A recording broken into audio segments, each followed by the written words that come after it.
जय हिंद फ्रेंड। हमारे YouTube channel Ali academy में आपका हार्दिक स्वागत है। आज हम मध्यकालीन भारत की सीरीज का सेकंड चैप्टर मोहम्मद गजनवी के बारे में पढ़ेंगे। पहले हम उसके बैकग्राउंड को डिस्कस करेंगे कि मोहम्मद गजनवी कहाँ से आया, क्योंकि इससे बैकग्राउंड से भी कई बार क्वेश्चन पूछे जाते हैं और पढ़ने में भी इसको समझने में भी आसानी होगी। तो समझते हैं फ्रेंड। तो मैंने जो पिछली वीडियो में आपको बताया था कि जो खलीफा होते हैं, खलीफा का पद जो स्टार्ट होता है वो जब मोहम्मद जो इस्लाम के संस्थापक हैं मोहम्मद साहब, उनकी मृत्यु के बाद जब उत्तराधिकारी के रूप में खलीफाओं को नियुक्त किया जाता है।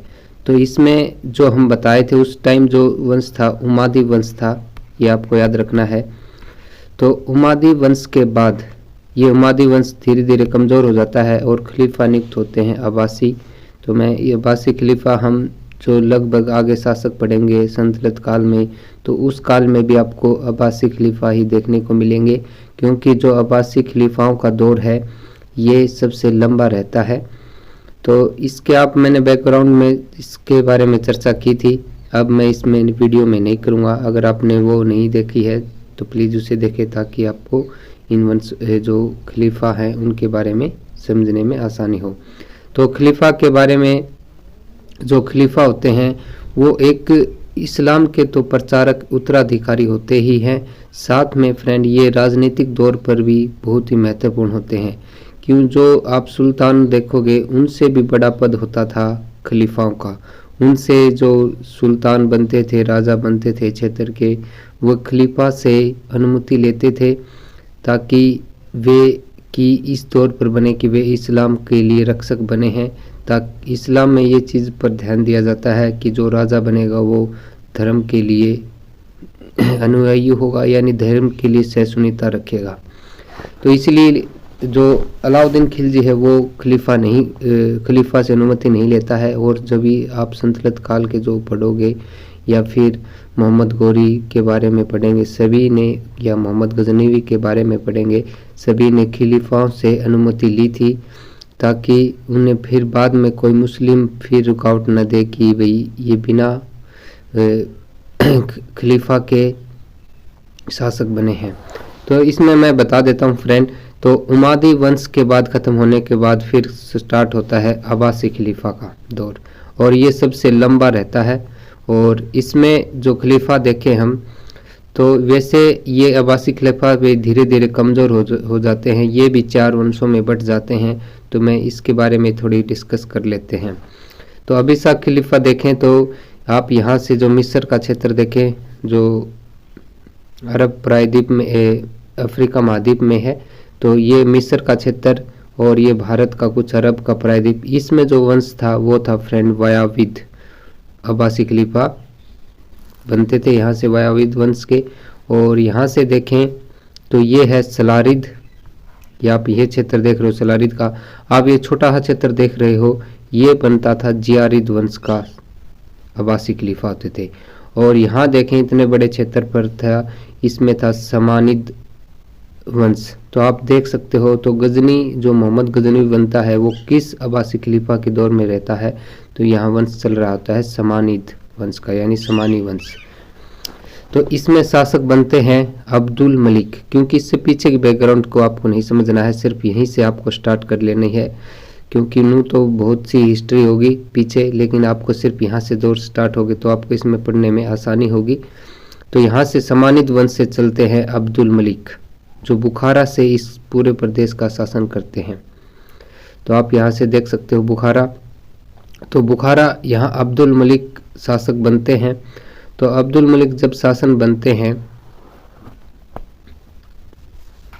तो उनकी जब मृत्यु होने के बाद उनके भाई और चाचा में शासक बनने के दौर पर युद्ध हो जाता है।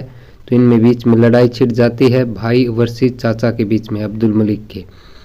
तो इसमें जो अलप्तगीन है ये अब्दुल मलिक का दास है, यानी आपको ये चीज़ें पूछी गई हैं एग्ज़ाम में अलप्तगीन से, तो इसलिए आपको यह समझना है कि अलप्तगीन कहाँ से आया है। ठीक है। तो जो अब्दुल मलिक का दास है अलप्तगीन, उसका दामाद भी ना, इसके बारे में दामाद नहीं है, क्योंकि बहुत से शासक जो दास होते हैं वो दामाद भी बनते हैं, इसलिए मैंने गलती से कह दिया। तो क्या है कि जो अलप्तगीन है ये हबीब उल हजाज की उपाधि से प्राप्त करता है, यानी इसको उपाधि कौन सी दी गई है, हबीब उल हजाज। तो मैंने एक पीछे मोहम्मद बिन कासिम के बारे में भी चर्चा की थी। जो मोहम्मद बिन कासिम का जो ससुर थे और इराक की गवर्नर भी थे साथ में, वो हजाज थे ईरान के, हमने जो पीछे चर्चा की थी हजाज। तो आपको ये इसको उपाधि दी गई है, आपको इसका नाम नहीं है ये, ताकि आपको इसमें कन्फ्यूज क्लियर न हो कि हजाज तो हमने वहाँ भी पढ़ा था। वो अभी ईरान के गवर्नर थे और वो जो मोहम्मद बिन कासिम थे उनके ससुर भी थे साथ में। तो ये सिर्फ उपाधि प्राप्त करते हैं अलप्तगीन हबीब उल हजाज की। तो यहाँ से आप इसकी हिस्ट्री समझें। और मैंने इसमें यहाँ चर्चा की थी जब अब्दुल मलिक की मृत्यु के बाद भाई वर्सेस चाचा के बीच में युद्ध होता है। जो अलप्तगीन है ये साथ देते हैं चाचा का, इसके चाचा का साथ देते हैं, लेकिन इसमें मृत्यु हो इसमें जीत कौन जाता है, इसका भाई जीत जाता है, यानी मैसूर जीत जाता है इस युद्ध में। तो अलप्तगीन बहुत भयभीत होते हैं, भयभीत तो यानी अभी पता है कि इस पे भी कार्रवाई होगी क्योंकि साथ दे रहे थे चाचा का, चाचा को बंदी बना लिया जाता है। तो इसमें अलप्तगीन क्या करते हैं, इस बुखारा को क्षेत्र भाग कर यहाँ क्षेत्र में आ जाते हैं, गजनी क्षेत्र में। ठीक है, तो गजनी आ जाते हैं अलप्तगीन। तो यहाँ से अपना अलग प्रशासन चलाने लगते हैं अलप्तगीन। तो यहाँ से आप इतनी हिस्ट्री इसकी समझ गए कि ये गजनी किस तरीके से इसने यहाँ शासन स्थापित किया। तो इसके बाद जो शासन बनते हैं, आपको इसके बैकग्राउंड को छोड़ देना है कि बाद में क्या हुआ, कुछ इनके बारे में हमें कोई क्वेश्चन नहीं बनता है, सिर्फ आपको अलप्तगीन से रिलेटेड पॉइंट याद रखने हैं।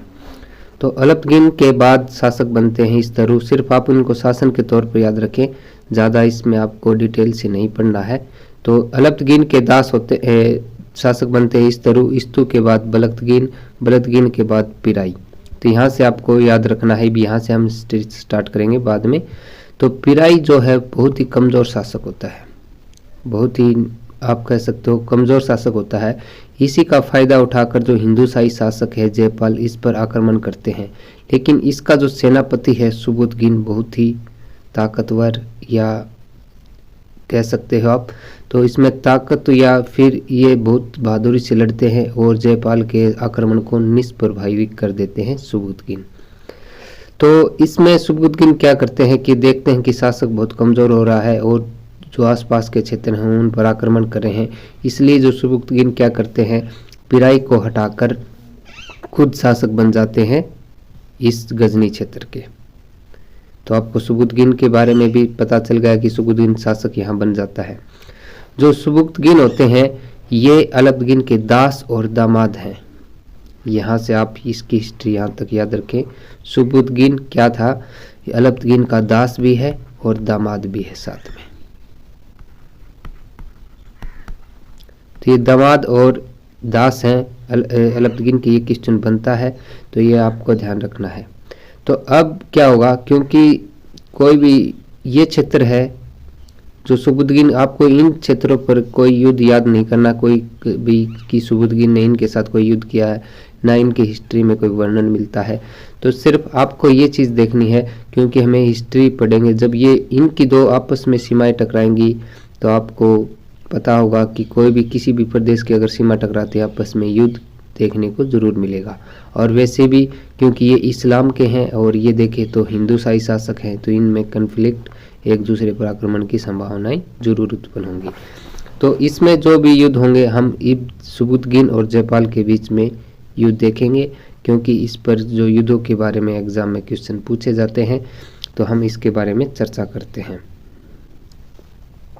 तो हम चर्चा करते हैं सुबुदगीन की, आपको उपाधि याद रखनी है क्योंकि उपाधियों से कई बार क्वेश्चन पूछे जाते हैं। तो ये उपाधि प्राप्त करते हैं मीर उल उमरा की। ये हबीब जो अलप्तगीन थे ये उपाधि प्राप्त करते हैं हबीब उल हजाज की, और इसमें उपाधि करते हैं मीर उल उमरा की। तो हम इसमें जयपाल के और सुबुदगीन में कई युद्ध देखने को मिलते हैं। तो हम एक युद्ध ये देख लेते हैं कि जयपाल वर्सेस सुबुदगीन की जब युद्ध होता है, एक युद्ध के बारे में चर्चा, एक आगे भी युद्ध होगा। तो हम 2 युद्धों के बारे में चर्चा करेंगे। और एक युद्ध जब पिराई शासक था उसके काल में भी होता है जयपाल के खिलाफ। लगभग इसमें सभी युद्धों में सुबुद्धीन विजयी रहता है। इसके बाद जब सुबुद्धीन का पुत्र गजनवी भी क्या करता है, ये तो जयपाल को 2 बार युद्ध में हराकर जयपाल को आत्महत्या करने पर मजबूर कर देता है मोहम्मद गजनवी। ठीक है, हम उसके बारे में आगे चर्चा करेंगे। तो यहाँ से हम चर्चा करते हैं इसके बारे में। जब जयपाल और वर्षिज सुबुद्धीन के बीच में युद्ध होता है तो उत्बी आपको इतिहासकार आपको लिखना है। उत्बी जो इतिहासकार लिखते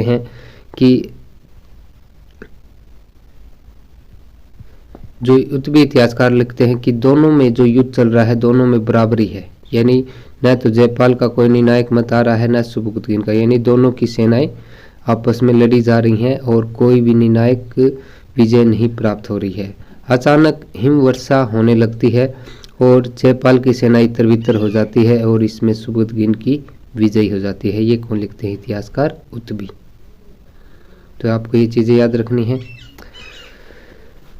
और फिर से एक बार फिर युद्ध होता है तो इसमें सिर्फ ये जीत होती है, इसमें कोई किलों पर कब्जा नहीं करते। लेकिन दोबारा युद्ध होता है सुबुद्धीन वर्सेस जयपाल के खिलाफ।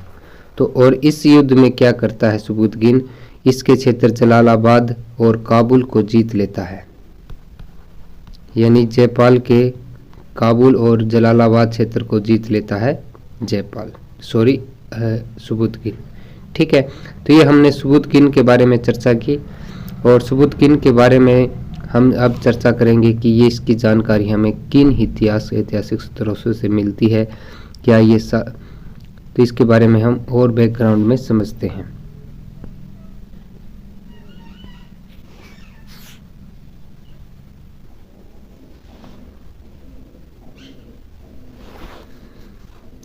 तो इसके बारे में जो हमें जानकारी मिलती है वो जानकारी मिलती है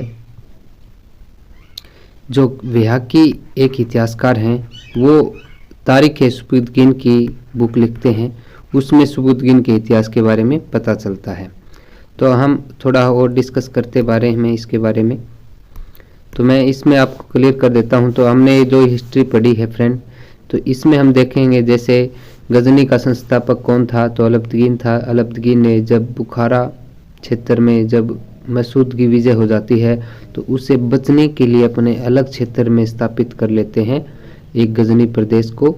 तो ये है, तो अलाउद्दीन इसके संस्थापक हैं गजनी प्रदेश के। और ये इनका जो वंश है यामनी वंश है। हम इसके बारे में आगे चर्चा करेंगे क्योंकि यामनी वंश से लेकर जो किताबें बनाई गई हैं ताकि उससे भी आपको क्लियर हो कि इनके वंश पर ही नाम पर लिखकर किताबें जो इतिहासकार लिखते हैं यामिनी, जो हम आगे चर्चा करेंगे इसके बारे में। और इसकी राजधानी क्या थी फ्रेंड, तो गजनी थी। और मैंने अब बताया था आपको सुबुद्धीन कौन थे, तो ये अलाउद्दीन के दास और दामाद थे, जो कि 1977 में गजनी का शासक बनता है और इसकी मृत्यु हो जाती है 1997 ईस्वी में। तो इसकी मृत्यु के बाद फिर शासक बनता है मोहम्मद गजनी। और भारत पर पहला तुर्क आक्रमण सुबुद्धीन ने पंजाब के विरुद्ध किया और जहां का शासक जयपाल था। तो ये क्वेश्चन आपको याद रखना है कि सबसे पहला तुर्क आक्रमण भारत पर किसने किया। तो ये क्वेश्चन कई बार पूछा जाता है, तो आपको इसका याद रखना है। क्योंकि जो सुबुद्धीन कौन थे, आप ये क्षेत्र देख सकते हो जो हमने पीछे मैप में बताया था, ये तुर्की देश हैं। जैसे आज वर्तमान में देखें तो ये क्षेत्र अब तुर्की क्षेत्र में आते हैं, तो तुर्कमेनिस्तान को तुर्की कहते हैं। तो पहले तुर्की, तो ये क्या थे, ये तुर्की थे। तो पहला तुर्की आक्रमण किसने किया था, तो सुबुद्धीन ने किया था। और जो पहला जो आक्रमण था इस्लाम में वो अरबों का आक्रमण था, वो अरब थे जो मोहम्मद बिन कासिम ने किया था। और तुर्कों में देखें तो सबसे पहला आक्रमण भारत पर किसने किया था, सुबुद्धीन ने किया था, जो कि किसके खिलाफ था, ये भी आपको याद रखना है, पंजाब के विरुद्ध। जो वर्तमान में आधा क्षेत्र आपको देखेगा पाकिस्तान में देखने को मिलेगा और हमारे भारत में भी पंजाब है। तो इसके जयपाल के खिलाफ किया था। तो अब हम हिस्ट्री याद समझते हैं मोहम्मद गजनी के बारे में। तो मोहम्मद गजनवी कहाँ से आया, तो इसके बारे में हम चर्चा करते हैं। तो इसके थोड़ा इसमें मैंने कम चीज़ें हैं, आगे हम जो देखेंगे फ्रेंड उसमें थोड़ी डिटेल से लिख रखी है, उसको मैप को लेते हैं। अब हम मोहम्मद गजनी के बारे में पढ़ेंगे। तो मैंने पीछे जो चर्चा की है वो हमने हिस्ट्री सुबुतगिन के बारे में चर्चा की। तो सुबुतगिन के 2 पुत्र थे। तो इसमें पुत्र देखें मोहम्मद और इस्माइल। तो इसमें बड़ा पुत्र मोहम्मद था और छोटा था इस्माइल। लेकिन जो सुबुतगिन है वो ज़्यादा वर्चस्व इस्माइल को देते हैं और बहुत बड़ा क्षेत्र शासक के तौर में इस्माइल को देते हैं। तो इस्माइल जब सुबुतगिन की मृत्यु हो जाती है तो इनके बीच में मोहम्मद और इस्माइल में के बीच में शासक बनने पर युद्ध हो जाता है। तो इसमें जो विजयी रहता है वो मोहम्मद रहता है, और जब मोहम्मद विजयी हो जाता है तो इस्माइल को ये बंदी बना लेता है। तो इस तरीके से जो शासक बनकर उभरता है वो है मोहम्मद गजनवी। तो मोहम्मद गजनवी के बारे में अब हम हिस्ट्री कि जो हमारा टॉपिक भी मोहम्मद गजनी के बारे में है, ज़्यादा क्वेश्चन हमें मोहम्मद गजनी के बारे में मिलेंगे। तो ये हमने बैकग्राउंड समझा मोहम्मद गजनी का कि इसका पिता कौन था, कैसे इन्होंने गजनी की स्थापना की थी, तो ये हम देखेंगे। अब हम मोहम्मद गजनी के बारे में पढ़ते हैं। तो मोहम्मद गजनी जो शासक बनने से पहले खुरासान का शासक था। ये कई बार क्वेश्चन में पूछा जाता है। तो ये पहले कहाँ का शासक था, खुरासान का। तो आपको ये याद रखना है, ये खुरासान लिख रखा है। तो इस तरीके से खुरासान का ये पहले शासक था। और इसका जो जन्म है मोहम्मद गजनी का, ये जन्म कब हुआ, 1 या 2 नवंबर को 1971 में हुआ। 1 या 2 नवंबर लिया जाता, कहीं आपको 1 नवंबर मिल जाएगा, कहीं 2 नवंबर, ठीक है। तो 1 या 2 नवंबर 971 ईस्वी को गजनी प्रदेश में हुआ। तो गजनी प्रदेश में इसका जन्म हुआ। और जब ये शासक बना तो ये कब, कितनी इसकी उम्र थी, तो ये थी फ्रेंड 27 वर्ष। यानी ये सुबुतगिन की 1997 में मृत्यु हो जाती है, 1998 में ये शासक बनता है। यानी जब इसकी उम्र थी 27 वर्ष, ये भी कई बार पूछा गया है। तो इसके शासक बनने पर इसकी उम्र कितनी थी, 27 वर्ष। जब ये शासक बनता है तो बहुत सी उपाधियां प्राप्त करता है। तो इनकी उपाधियों को देखते हैं। तो उपाधि है, इसे जुबली का मोहम्मद कहते हैं। तो जुबली का मोहम्मद क्यों कहते हैं, तो इससे जुबली का मोहम्मद इसलिए कहते हैं क्योंकि जो इसकी माता थी वो जुबलिस्तान के शासक की पुत्री थी। जुबलिस्तान, जो जुबलिस्तान है अफगानिस्तान में, उसके शासक की पुत्री थी। तो इसलिए इसे जुबली का मोहम्मद कहते हैं। और इसे 2 उपाधि दी गई। तो इसके बारे में हम आगे चर्चा करते हैं। आगे मैंने मैप में और दिखा रखी है, आप यहाँ देखें। तो मैंने अभी चर्चा की थी कि उसके पूर्व वह खुरासान का शासक था। यानी गजनी जब शासक बनता है तो वो कहाँ का शासक था, खुरासान का शासक था। जो खलीफा है, मैंने आपको बताया है, जो बहुत से शासक क्या करते हैं, आप संतलत काल के पढ़ोगे, जब सिर्फ इसमें अलाउद्दीन खिलजी खलीफा से उपाधि नहीं लेते, और सभी शासक जो संतलत काल के शासक हैं वो सभी खलीफाओं से उपाधि प्राप्त करते हैं, यानी उनकी अनुमति लेते हैं। तो इसी प्रकार मोहम्मद गजनी ने भी खलीफा से उपाधि ली। तो खलीफा उस टाइम थे अल कादिर बिल्ला।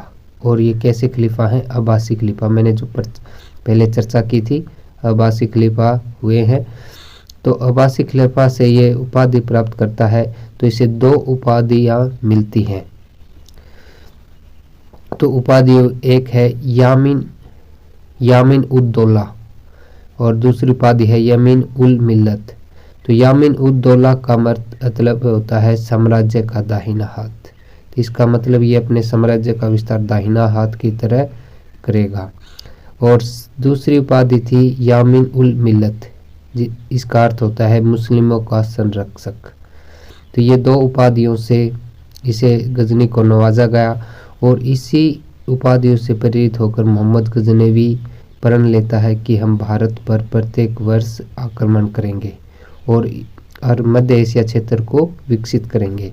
तो इसने जो हम देखेंगे जब ये शासक बना और जब 1030 के बीच में ये भारत पर 17 बार आक्रमण करता है, और इसकी हम आगे चर्चा करते हैं। तो ये हमने इसके समझा। तो जब गजनी प्रथम शासक था जिसने सुल्तान की उपाधि धारण की, तो जो मोहम्मद बिन कासिम है या कोई भी मुस्लिम शासक जो हम देखते हैं, चाहे वो मुस्लिम धर्म में किसी ने भी पहले मुस्लिम की जो सुल्तान की उपाधि प्राप्त नहीं की थी। ये फ्रेंड, ये वो शासक नहीं है जो हम देखते हैं कि सुल्तान की उपाधि आप यहीं से स्टार्ट कर लो, समझी जाती है कि सुल्तान जो उपाधि प्राप्त करता है गजनवी, वो प्रथम शासक है। तो सुल्तान की उपाधि दान करने वाला गजनवी प्रथम शासक था। तो सर हेनरी इलियट के अनुसार गजनी ने भारत पर 17 बार आक्रमण किए। तो ये कई बार क्वेश्चन में पूछा है कि मोहम्मद गजनी ने भारत पर कितनी बार आक्रमण किए, तो 17 बार। तो इतिहासकार मुख्य रूप से तो सर हेनरी इलियट के अनुसार है, और जो भारतीय इतिहासकार हैं और भी इतिहासकार हैं सभी इस बात से सहमत हैं कि जो मोहम्मद गजनी ने भारत पर 17 बार आक्रमण किए। तो इसका उद्देश्य क्या था भारत पर आक्रमण करने का? तो इसका मेन उद्देश्य था धन को लूटना। सिर्फ इसका एक ही मकसद था भारत पर कि इसे खबर मिली थी कि भारत के मंदिरों में बहुत सा खजाना है, और आप देखोगे जितने भी आक्रमण हुए हैं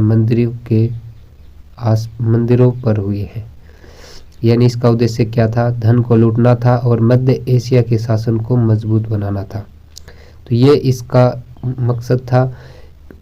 तो अब बनता है कि इसका साम्राज्य विस्तार का कोई उद्देश्य था? तो आपको रखना है नहीं। ये कई बार क्वेश्चन में पूछा गया है। तो इसका उद्देश्य कहीं से नहीं था कि ये अपने साम्राज्य का विस्तार करे, लेकिन जो हमने मोहम्मद बिन कासिम का उद्देश्य देखा तो उसका ये उद्देश्य था अपने साम्राज्य का। उसने सिंध प्रदेश को जीता था और सिंध पर अधिकार किया था। और दूसरा मकसद अगर इसमें देखें हम, तो इसमें क्वेश्चन में पूछा जाता क्या इसका उद्देश्य इस्लाम का प्रचार करना था? नहीं। तो इसका उद्देश्य कहीं से नहीं था कि ये इस्लाम का प्रचार करे, लेकिन जो मोहम्मद बिन कासिम का था उसका मकसद था कि भारत में भी इस्लाम का प्रचार करे। तो आपको ये पॉइंट क्लियर हो गए होंगे। तो इस पर क्वेश्चन बनना है, और आगे आपको याद रखना है कि इसका उद्देश्य इस्लाम का प्रचार करना नहीं था, न ही इसका साम्राज्य का विस्तार करना इसका उद्देश्य था।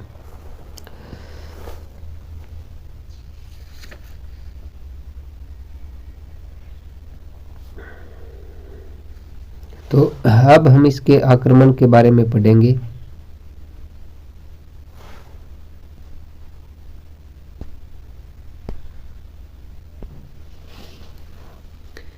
भारत पर आक्रमण करने से पहले मोहम्मद गजनी ने जो क्षेत्र जीते थे वो थे फ्रेंड, जैसे हेरात अफगानिस्तान में ही है।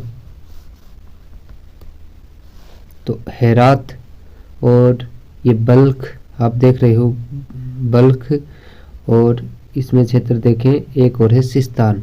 ठीक है। तो ये तीनों क्षेत्र भारत पर आक्रमण करने से पहले इसने जीत लिए थे।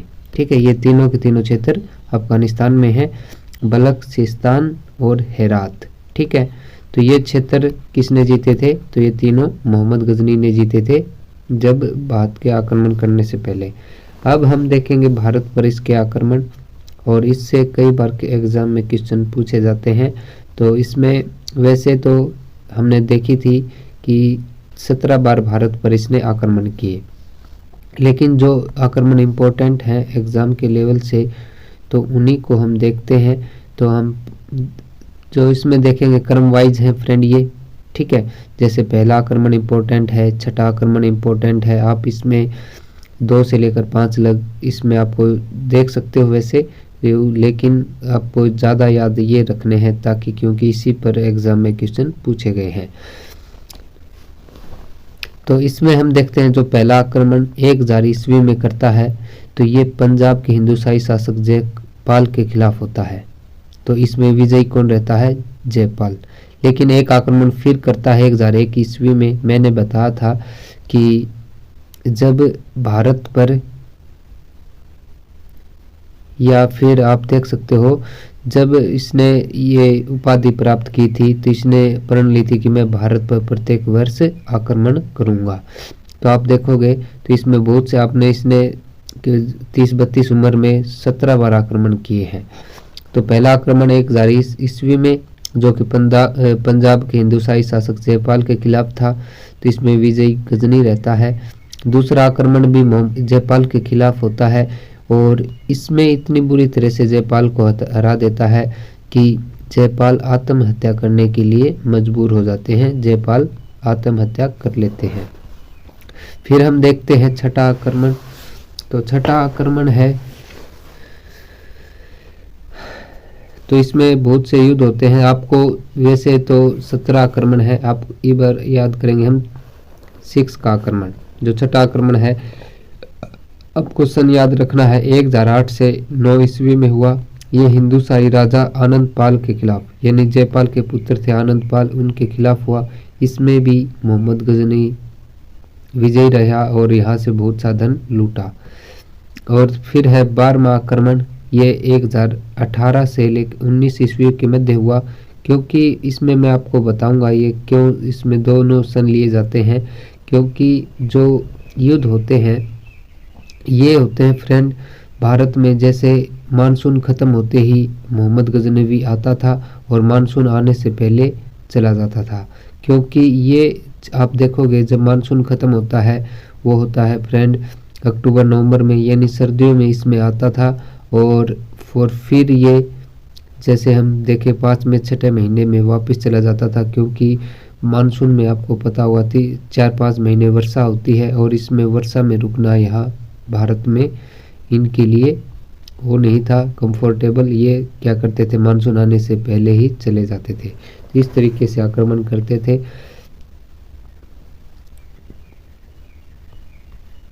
तो इसमें तभी ये सन लिए जाते हैं कि 1018-19 में हुआ। ये मथुरा कनौज प्रत्याहार राजा खिलाफ के बीच हुआ और इसमें भी विजयी मोहम्मद गजनवी रहता है। इसमें जो हम देखेंगे दूसरा 13वां आक्रमण 1019-20 में हुआ। ये चंदेल राजा विद्याधर के खिलाफ था। इस आक्रमण में मोहम्मद गजनवी सफल नहीं हो पाता है। इसमें आपको सिर्फ इसमें जो है और जो आप देखोगे 16 के 16 आक्रमण उनमें सभी में सफल रहता है, धन लूटता है, लेकिन इसमें सफल नहीं हो पाता। ठीक है, आपको ये क्योंकि एग्जाम में एक ऐसा ही आक्रमण है जिसमें ये सफल नहीं होता, ये भी कई बार एग्जाम में पूछा जाता है। तो आपको याद रखना है। तो किसके खिलाफ था ये? चंदेल राजा विद्याधर के खिलाफ, और इस युद्ध में ये सफल नहीं हो पाता। हम अब है सबसे इम्पोर्टेंट आक्रमण इसका 16वां आक्रमण, वो था 1025 ईस्वी में। तो 1025 ईस्वी में ये आक्रमण था। तो इसने लूटा था जो गुजरात का सोमनाथ मंदिर, और ये शिव का मंदिर है। तो इसमें जो शासक थे वहाँ भीम देव प्रथम थे, और इसमें जो ये धन लूटा था ये गुजरात के सौराष्ट्र जिले में पड़ता है। सोमनाथ का मंदिर सौराष्ट्र जिला है गुजरात में, तो उसमें है ये। इसे इतना धन मिलता है यहाँ से, जो इसके जो 15 आक्रमण थे उनको मिला लिया जाए तो उनसे भी ज़्यादा धन था इसके इस आक्रमण से। तो ये आप याद रख सकते हो क्योंकि ये इम्पोर्टेंट है। बहुत सा धन लूट कर इस आक्रमण में लेके गया था। और मैंने जैसे पहले बताया था, जब मोहम्मद गजनवी भारत आता था युद्ध करते हुए आता था, यानी आक्रमण करते हुए चलता था, लेकिन जब जाता था तो ये आक्रमण किसी के साथ नहीं करता था, क्योंकि ये धन लूट कर जाता था। और ऐसा नहीं हो कि ये आक्रमण कर ले और कोई इसका धन इधर उधर हो जाए, इसलिए ये जाते वक्त कोई युद्ध नहीं करता था। इसी युद्ध में हम देखें तो इसने आते हुए आक्रमण किया, लेकिन जाते हुए युद्ध नहीं कर रहा था किसी के साथ। और ये यहाँ से जो धन लेके गया है लूट कर फ्रेंड, ये 20 लाख दिनार, आप देख सकते हो 20 लाख जो सोने की दिनार होती हैं उतना ये धन लेके गया था। और ये अपने ऊँटों गधों सब पर लाद कर ले गया था।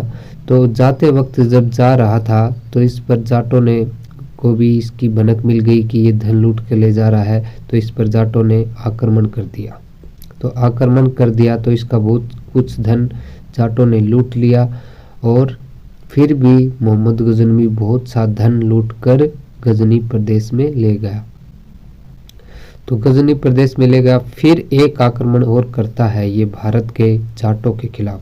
जब इसका धन लूटा गया तो ये फिर जाटों के खिलाफ करता है और इसमें जाटों को पूरी तरह से पराजित करता है और वो जो छीना हुआ धन था वो फिर वापस लेकर जाता है मोहम्मद गजनवी।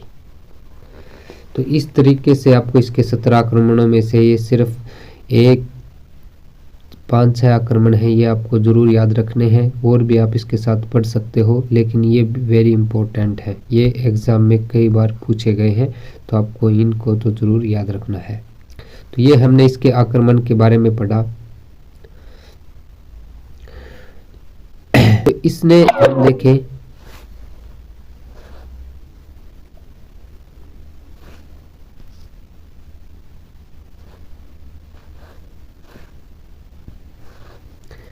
तो इसके आक्रमण हम देखें तो इसमें इसने 17 बार आक्रमण किए।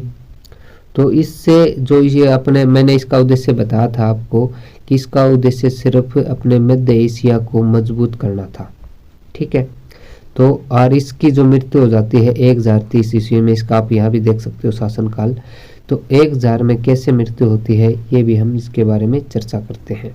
जैसे मोहम्मद बिन कासिम को तो जो वो थे वहाँ के खलीफा थे, उन्होंने दीवार में चिनवा दिया था, लेकिन इसकी मृत्यु कैसे हुई ये भी हम इसके बारे में चर्चा करते हैं।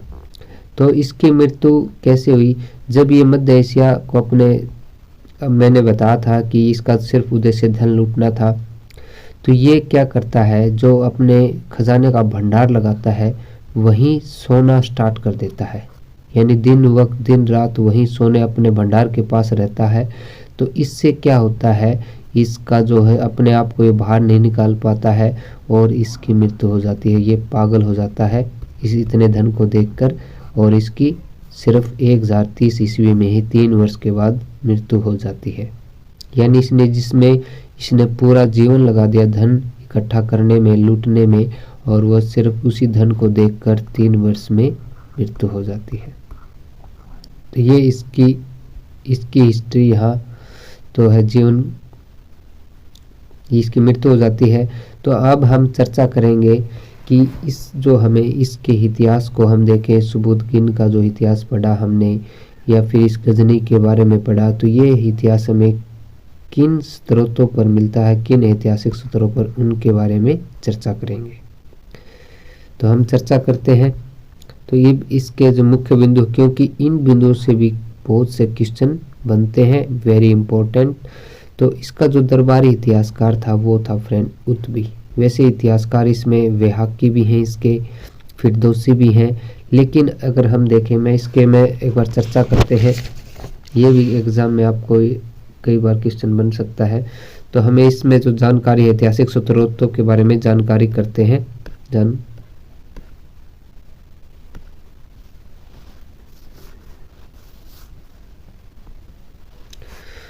तो मैं यहाँ लिखने की स्पेस है इसलिए मैं इसको ले रहा हूँ। तो इसमें इसका जो इतिहास है हमें कहाँ से मिलता है, तो ये है एक तारीख-ए-यामनी बुक का नाम है। कई बार एग्जाम में पूछा है तारीख-ए-यामनी किसने लिखी थी, तो ये लिखी थी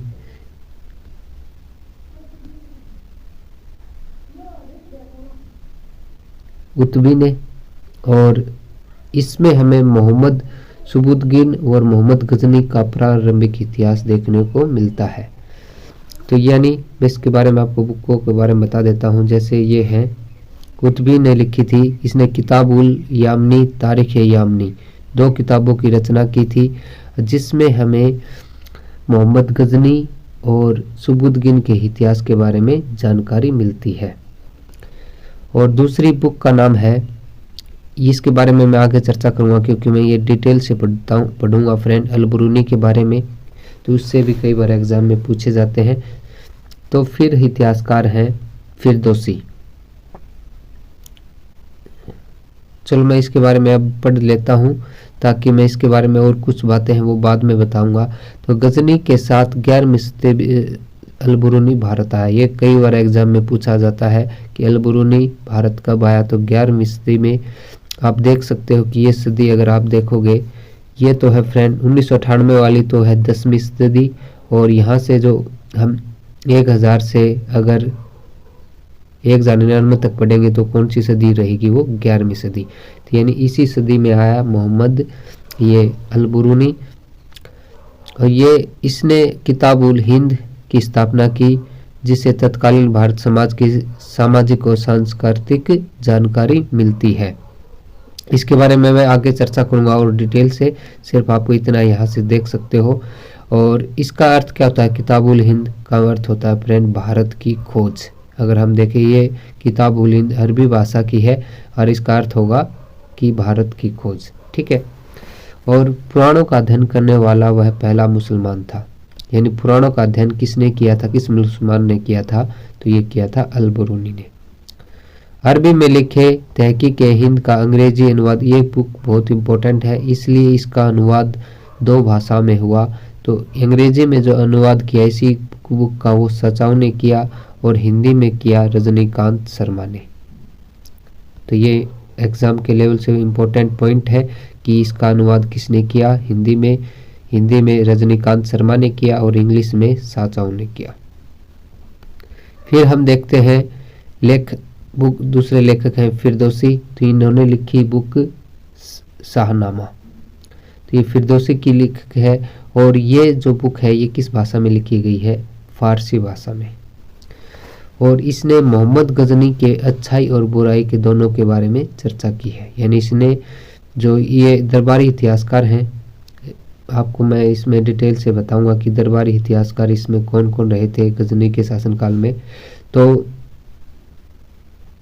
तो इसके दरबारी इतिहासकार फिरदौसी, तो इसने शाहनामा, तो शाहनामा कई बार एग्जाम में पूछी गई कि शाहनामा के लेखक कौन है, फिरदौसी है।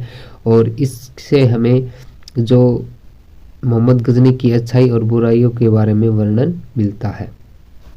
और इसे जो शाहनामा को पहला फारसी ग्रंथ माना जाता है, ये भी आपको याद रखना है कि फारसी ग्रंथ माना गया है शाहनामा को। फारसी ग्रंथ ही नहीं, अगर हम इसको देखें शाहनामा को, ये फारसी भाषा की नींव रखने वाली एक व्याकरण भी माना जाता है इसको, वेरी वेरी इंपॉर्टेंट। और इस शाहनामा को अफगानिस्तान की महाभारत किसे कहा जाता है, तो इसी शाहनामा को कहा जाता है अफगानिस्तान की महाभारत, ठीक है फ्रेंड। और फिरदौसी को पुरो का हुमर, और इसे उपाधि दी गई है। पुरो का हुमर किसे कहते हैं, तो ये सुपुत ये फिरदौसी को कहते हैं।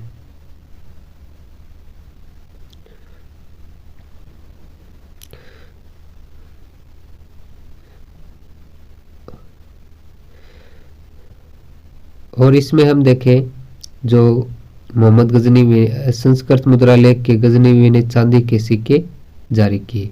तो इसमें और दिरहम सिक्का देखें तो वो उसमें उसने चलाया था मोहम्मद बिन कासिम ने। आपको सिर्फ इसके सिक्के का याद रखना, मोहम्मद गजनी ने कौन सा सिक्का जारी किया था, तो इसने संस्कृत मुद्रा लेख के साथ गजनी ने चांदी के सिक्के जारी किए।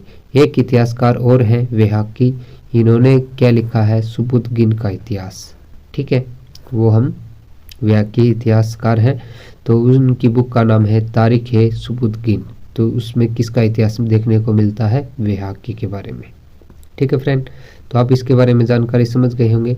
थोड़ी और बुकों की इसमें मैं आपको डिटेल से थोड़ी और कुछ बता देता हूँ ताकि आपको इसमें कोई, तो ये हमने इसके बारे में जो इम्पोर्टेंट पॉइंट थे ये चर्चा की। अब मैं इसमें कुछ और पॉइंट आपको बताता हूँ।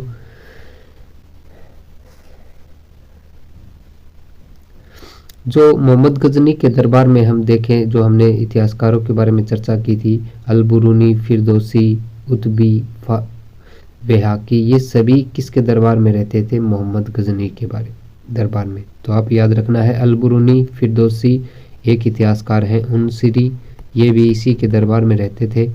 और उनसिरी नाम है ये फ्रेंड, ये थोड़े लिखने में हो गई है, तो उनसरी, तो उनसरी इतिहासकार किसके इसमें रहते थे, ये भी मोहम्मद गजनी के दरबार में रहते थे। और उत्बी का नाम देखें तो हम अल उत्बी नाम है इसका पूरा नाम, अल उत्बी भी इसकी के दरबार में रहते थे।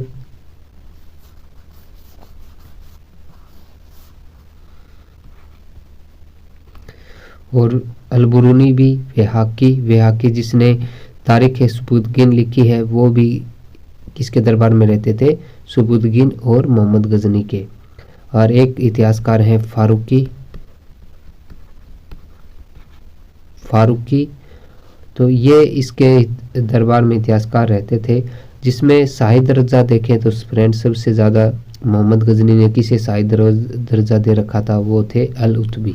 ठीक है, शाही दर्जा किसे प्राप्त था दरबारी कवियों में, तो ये अल उत्बी को था। और इसमें जो वेहाकी ने 2 किताबें लिखी हैं, एक तो तारीख है सुबुद्दीन जिसमें सुबुद्दीन के बारे में, इतिहास के बारे में पता चलता है, और एक लिखी थी तारीख है मसूदी जिसमें सुबुद्दीन और मोहम्मद गजनी के दरबार के बारे में जानकारी मिलती है। तो आपको इस बुक का भी नाम याद रखना है, तारीख है मंसूरी। तो तारीख है मंसूरी किसने लिखी थी, तो तारीख है मंसूरी किताब लिखी थी वेहाकी ने, जिसमें हमें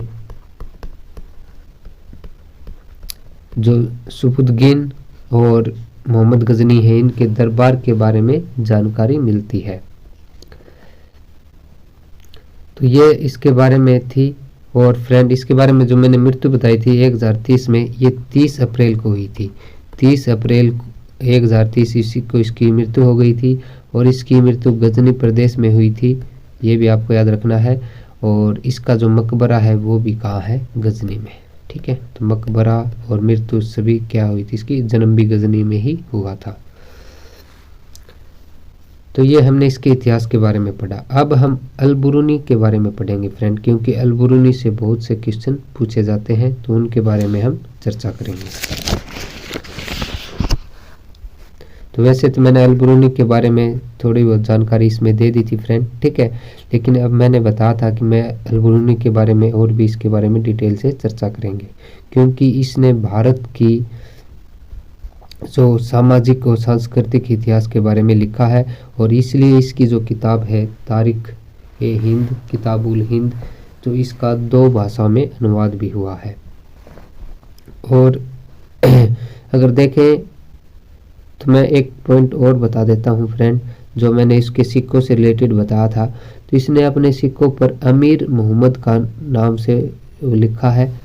तो मैंने बताया था इसने जो चांदी के सिक्के जारी किए उसमें संस्कृत भाषा और अरबी भाषा दोनों का लेख मिलता है। और इसने अपने जो सिक्कों पर नाम लिखा है वो लिखा है अमीर अहमद।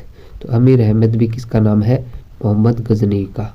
ठीक है, और इसका स्वयं का जो सूर में नाम था वो था फ्रेंड बुत सिकन, यानी मोहम्मद गजनी अपने आप को क्या कहता था, बुत सिकन। ठीक है, और एक चीज़ और देते हैं, और इसने एक नारा भी दिया था, जिहाद का नारा। आप जिहाद के बारे में समझते होंगे, यानी धर्म के जो बुराई कोई करे तो उसके खिलाफ लड़ना, तो उसे जिहाद कहते हैं। तो इसने नारा भी दिया था जिहाद का, ये भी आप इसके साथ पॉइंट याद रखें। अब हम अलबरूनी के बारे में चर्चा करते हैं। तो अलबरूनी के बारे में मैंने बताया था, इसने किताबें लिखी, इसे पुराणों का अध्ययन करने वाला प्रथम मुसलमान है। ठीक है, और इसके बारे में अब हम इसने जो भारत के सामाजिक का वर्णन किया है उसके बारे में कई बार एग्जाम में पूछे जाते हैं, उसके बारे में हम चर्चा करते हैं कि मोहम्मद गजनी है वो प्रत्येक आक्रमण में क्यों सफल रहा, इसका रीज़न क्या था। क्योंकि इसने जो भारतीय समाज के बारे में यानी भारत की जानकारी दी है। तो इसमें देखें जो समाज था वो 4 वर्णों में विभाजित था। आप ये चीज़ें देख सकते हैं, छोटा लिखा हुआ है लेकिन आप कोऑपरेट करें, मैं आपको कोई अगर कम दिखाई देता होगा मैं उसको अच्छी तरह लिख देता हूँ कि जो समाज है वो 4 वर्णों में विभाजित था। तो 4 वर्ण कौन कौन से होते हैं फ्रेंड, आपको पता होगा, जैसे ऊपर सबसे ब्राह्मण, फिर क्षत्रिय, फिर वैश्य, फिर शूद्र। ये 4 वर्णों में तो विभाजित था ही, लेकिन इसके नीचे भी कोई जो जाति थी वो जिन्हें अंतज कहा जाता है। ये वर्णन अलबरूनी ने किया है कि अंतज जाति भी थी, जिसमें मौजी, धोबी, मछुआरे और जुलाहा जैसी जाति आती थी, और इनका जो फ्रेंड बहुत ही शोषण होता था समाज में। इन्हें गांव में बिना अनुमति के तो अंदर भी नहीं आने दिया जाता था। और फिर इनसे भी नीचे और भी जाति थी, हादी, डोम, चंडाल। ये सिर्फ और इन्हें अवैध संतान समझा जाता था उस समाज में, और ये सिर्फ गांव की गटर साफ सफाई के लिए आते थे और इन्हें गांव से बाहर ही रखा जाता था। इन्हें कोई अधिकार नहीं था अगर हम देखें समाज में रहने का। तो ये इस प्रकार की जनजातियाँ जो जाति हैं, ये अल-बुरूनी ने इनके बारे में चर्चा की है। और इसमें हम देखें जो प्रत्येक कार्य में ब्राह्मण का अधिकार था, प्रत्येक कार्य में ब्राह्मण का अधिकार था। स्तुति करना, वेदों का पाठ करना, अगर कोई अन्य इस ऐसे काम करता, स्तुति करना, वेदों का पाठ करना, उसकी जीभ काट ली जाती थी। ठीक है फ्रेंड, इतने कठोर यहाँ समाज में वो थी, कुर्तियाँ फैली हुई थी कि अगर कोई अन्य कार्य करता तो उसकी जीभ काट ली जाती थी। और इसमें हम देखें ब्राह्मणों को कर मुक्त रखा जाता है, यानी राजा इन पर कोई कर नहीं लेते थे। ब्राह्मणों पर मोक्ष प्राप्त का अधिकार सिर्फ ब्राह्मणों का ही था, कि मोक्ष सिर्फ ब्राह्मण ही प्राप्त कर सकते हैं। और जो विधवा थी उनका मुंडन कर दिया जाता था, उन्हें समाज में सिर्फ ऐसे ही तो छोड़ दिया जाता, उनका मुंडन कर कर। तो इतनी कुर्तियाँ समाज में फैली हुई थी। और हम और कुर्तियों के बारे में चर्चा करें तो धार्मिक स्थिति देखें तो जो अल-बुरूनी ने लिखी है कि जो मंदिरों में देवदासी प्रथा व्याप्त थी, यानी दो ही जाति, जैसे हम ब्राह्मण और क्षत्रिय ही जा सकते थे, और जातियों का कोई अधिकार नहीं था।